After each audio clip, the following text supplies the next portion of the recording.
ഹ്രീംകാര ഹിമവത് ഗംഗ, ഹ്രീംകാര ആർണവ കൗസ്തുഭ എന്നുള്ളതാണ് അടുത്ത രണ്ട് മന്ത്രങ്ങൾ. ഹ്രീംകാരമാകുന്ന ഹിമാലയത്തിൻ്റെ ഗംഗയാണ് ദേവി. ഹ്രീംകാരമാകുന്ന ആർണവം പാലാഴിയുടെ കൗസ്തുഭമാണ് ദേവി എന്നാണ് ഈ മന്ത്രങ്ങളുടെ സാമാന്യമായിട്ടുള്ള അർത്ഥം. ഗംഗാനദി സുപ്രശസ്തമാണ്. ഹിമാലയത്തിൻ്റെ ഏറ്റവും പ്രധാനപ്പെട്ട നദിയാണ് ഗംഗ. പല നദികളും വേറെ വേറെ പേരിൽ മന്ദാകിനി, അളകാനന്ദ എന്നൊക്കെ പറയുന്നുണ്ടെങ്കിൽ അതൊക്കെ ഒരുമിച്ച് ചേർന്നിട്ടുള്ള ഒരു നദിയാണ് ഗംഗ. ഇത് ഭാരതത്തിൻ്റെ തന്നെ ഒരു അഭിമാനമാണ്. ഏകദേശം 2500 കിലോമീറ്ററോളം സഞ്ചരിക്കുന്ന നദിയാണിത്. ഇതിൻ്റെ ആവറേജ് ശരാശരിയായിട്ടുള്ള ആഴം 52 അടിയാണെന്ന് പറയുന്നു. ഏറ്റവും ആഴം കൂടിയ സ്ഥലങ്ങളിൽ 100 അടി വരെ ഉണ്ട്. ഇതിൽ കപ്പലുകൾ സഞ്ചരിക്കുന്നുണ്ട്. 6% ലോക ജനതയിൽ 6% ആളുകൾ ഇതിനെ ഉപയോഗിക്കുന്നു എന്ന് പറയുന്നു. മനുഷ്യർ മാത്രമല്ല, ആന, മുതല, സിംഹം, കടുവ, എത്രയോ ജന്തുക്കൾ അതിനെ ആശ്രയിച്ച് ജീവിക്കുന്നു. ഭാരതത്തിൽ നിന്നും ബംഗ്ലാദേശ് വരെ എത്രയോ കിലോമീറ്റർ ദൂരം അതിൻ്റെ ചുറ്റളവിലുള്ള എല്ലാ പ്രദേശങ്ങളെയും സമൃദ്ധമാക്കിക്കൊണ്ട് ജീവിക്കുന്നു. എപ്പോഴും മഹാത്മാക്കളെ ഗംഗയോട് ഉപമിക്കാറുണ്ട്.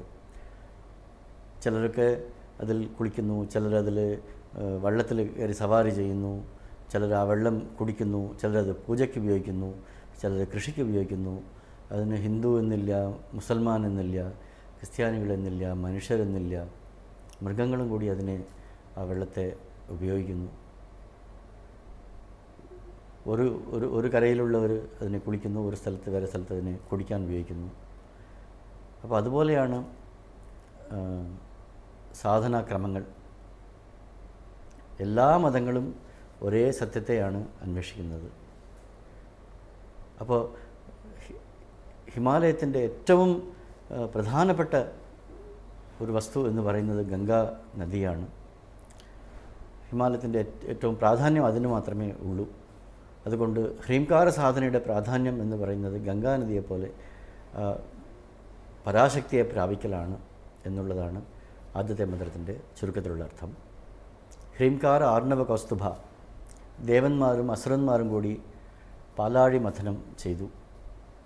അതിൽ നിന്നും അതിശയിപ്പിക്കുന്ന പല വസ്തുക്കളും ഉണ്ടായി. പല നല്ല സാധനങ്ങളും ഉണ്ടായി. കൽപ്പകവൃക്ഷം അതിൽ നിന്നുണ്ടായി, ഉച്ചൈശ്രവസം എന്ന് പറയുന്ന കുതിര അതിൽ നിന്നുണ്ടായി. അതുപോലത്തെ പല അമൂല്യമായ വസ്തുക്കളും അതിൽ നിന്നും ഉദ്ഭവിച്ചു.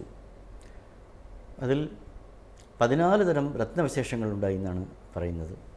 ആ രത്നത്തിൽ ഏറ്റവും പ്രധാനമാണ് കൗസ്തുഭ രത്നം.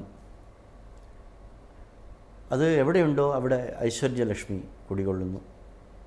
അതുകൊണ്ട് സാക്ഷാത് മഹാവിഷ്ണു അതിൻ്റെ മനോഹാരിത കണ്ടിട്ട് താൻ സ്വയം ധരിച്ചു. കൗസ്തുഭധാരിയാണ് ശ്രീ മഹാവിഷ്ണു. അദ്ദേഹം എവിടെയുണ്ടോ അവിടെ അഷ്ടൈശ്വര്യങ്ങളും കുടികൊള്ളുന്നു. അപ്പോൾ ഹ്രീംകാരമാകുന്ന ആർണവത്തിൽ, ഹ്രീംകാരമാകുന്ന പാലാഴിയുടെ ഏറ്റവും അമൂല്യമായ നിധി അല്ലെങ്കിൽ വസ്തുവാണ് ഈ കൗസ്തുഭരത്നം. അതുപോലെയാണ് ഹ്രീംകാര സാധനയുടെ ഏറ്റവും പ്രധാനപ്പെട്ട വശം പരാശക്തി എന്ന് ഈ രണ്ട് മന്ത്രങ്ങളും. ഹ്രീംകാരമാകുന്ന ഹിമാലയത്തിൻ്റെ ഗംഗയാണ് ദേവി. ഹ്രീംകാരമാകുന്ന പാലാഴിയുടെ കൗസ്തുഭരത്നമാണ് ദേവി എന്നതിൻ്റെ പ്രാധാന്യത്തെ നമുക്ക് സൂചിപ്പിച്ചു തരുന്നു. ഹ്രീംകാര കുണ്ടാഗ്നിശിഖ. ഹ്രീംകാരമാകുന്ന ഹോമകുണ്ടത്തിലെ അഗ്നിശിഖയാണ് ദേവി. ഹ്രീംകാര ശശിചന്ദ്രിക. ഹ്രീംകാരമാകുന്ന ചന്ദ്രികയുടെ കിരണങ്ങളാണ് ദേവി. ഹ്രീംകാര ഭാസ്കര രുചി. ഹ്രീംകാരമാകുന്ന ഭാസ്കരൻ്റെ താപമാണ് ദേവി. ഹ്രീംകാര അംഭോജ ചഞ്ചല. ഹ്രീംകാരമാകുന്ന കാർമേഘങ്ങളിൽ ഇടയ്ക്ക് കാണപ്പെടുന്ന മിന്നലാണ് ദേവി. ഹ്രീംകാര കന്താങ്കുരിക. ഹ്രീംകാരമാകുന്ന കന്തങ്ങളുടെ അങ്കുരികയാണ്, അല്ലെങ്കിൽ മുളച്ചു വരുന്ന ചെടിയാണ് ദേവി. ഹ്രീംകാര ഏകപരായണ. ഹ്രീംകാരം മാത്രം ആശ്രയിച്ചിരിക്കുന്നവളാണ് ദേവി. ഹ്രീംകാര ദീർഘികാഹംസി. ഹ്രീംകാരമാകുന്ന തടാഹത്തിൽ രാജഹംസമാണ് ദേവി. ഹ്രീംകാര ഉദ്യാനകേകിനി. ഹ്രീംകാരമാകുന്ന നന്ദവനത്തിൽ മയിലാണ് ദേവി. ഹ്രീംകാര ആരണ്യഹരിണി, ഹ്രീംകാരമാകുന്ന കാട്ടിൽ ഹരിണി മാൻപേടയാണ് ദേവി. ഹ്രീംകാര ആവാല വല്ലരി, ഹ്രീംകാരത്തിൽ കാണപ്പെടുന്ന വല്ലരിയാണ് ദേവി. ഹ്രീംകാര പഞ്ചരശുകി, ഹ്രീംകാരമാകുന്ന കൂട്ടിൽ വിളങ്ങുന്ന തത്തയാണ്, കിളിയാണ് ദേവി. ഹ്രീംകാര അങ്കണദീപിക, ഹ്രീംകാരമാകുന്ന മുറ്റത്തിൽ വച്ചിരിക്കുന്ന ദീപപ്രകാശമാണ് ദേവി. ഹ്രീംകാര കന്ദരാസിംഹി, ഹ്രീംകാരമാകുന്ന ഗുഹയിൽ വസിക്കുന്ന സിംഹമാണ് ദേവി. ഹ്രീംകാര അംഭോജ ഭൃംഗിക, ഹ്രീംകാരമാകുന്ന താമരയിലത്തെ തേൻ നുകരുന്ന ഭൃംഗമാണ് ദേവി. ഹ്രീംകാര സുമനോമാധി, ഹ്രീംകാരമാകുന്ന പുഷ്പത്തിൻ്റെ തേനാണ് ദേവി. ഹ്രീംകാര തരുമഞ്ജരി, ഹ്രീംകാരമാകുന്ന തരുവിൻ്റെ പൂങ്കൊത്താണ് ദേവി. ഹ്രീംകാര മൂർത്തിയാണ് ദേവി. ഹ്രീംകാരമാകുന്ന സൗധത്തിൽ അതിൻ്റെ ഉച്ചത്തിൽ വിളങ്ങുന്ന പക്ഷിയാണ് ദേവി. ഹ്രീംകാര ദുഗ്ധാബ്ദിസുധ, ഹ്രീംകാരമാകുന്ന പാലാഴിയിൽ നിന്നുണ്ടായ അമൃതാണ് ദേവി. ഹ്രീംകാര കമലേന്ദിര, ഹ്രീംകാരമാകുന്ന താമരയിൽ വസിക്കുന്ന മഹാലക്ഷ്മിയാണ് ദേവി. ഹ്രീംകാര മണിദീപാർച്ചിഹി, ഹ്രീംകാരമാകുന്ന മണിദീപമാണ് ദേവി. ഹ്രീംകാരമാകുന്ന തരുവിൽ വിളങ്ങുന്ന ശാരികയാണ് ദേവി, തത്തയാണ് ദേവി. ഹ്രീംകാര പേടകമണി, ഹ്രീംകാരമാകുന്ന പേടകത്തിൽ വെച്ച് സൂക്ഷിക്കുന്ന അമൂല്യമായ രത്നവിശേഷമാണ് ദേവി. ഹ്രീംകാര ആദർശബിംബിത, ഹ്രീംകാരമാകുന്ന കണ്ണാടിയിൽ പ്രതിബിംബിക്കുന്ന രൂപമാണ് ദേവി. ഹ്രീംകാര കോശ അസിലത, ഹ്രീംകാരമാകുന്ന ഉറയിൽ വച്ചിരിക്കുന്ന മൂർച്ചയേറിയ വാളാണ് ദേവി. ഹ്രീംകാര ആസ്ഥാന നർത്തകി, ഹ്രീംകാരമാകുന്ന മണ്ഡപത്തിൽ നർത്തനം ചെയ്യുന്ന നർത്തകിയാണ് ദേവി.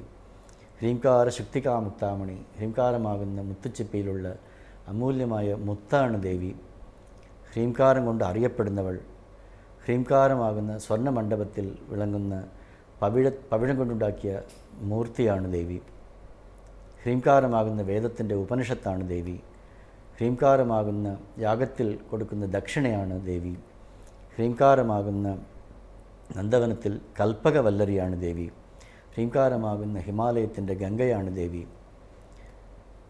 ഹ്രീംകാരമാകുന്ന ആർണവത്തിൽ കൗസ്തുഭരത്നമാണ് ദേവി. എന്നിങ്ങനെ എല്ലാ വസ്തുക്കളിലും ഏറ്റവും പ്രധാനപ്പെട്ട വശം ദേവിയാണ്.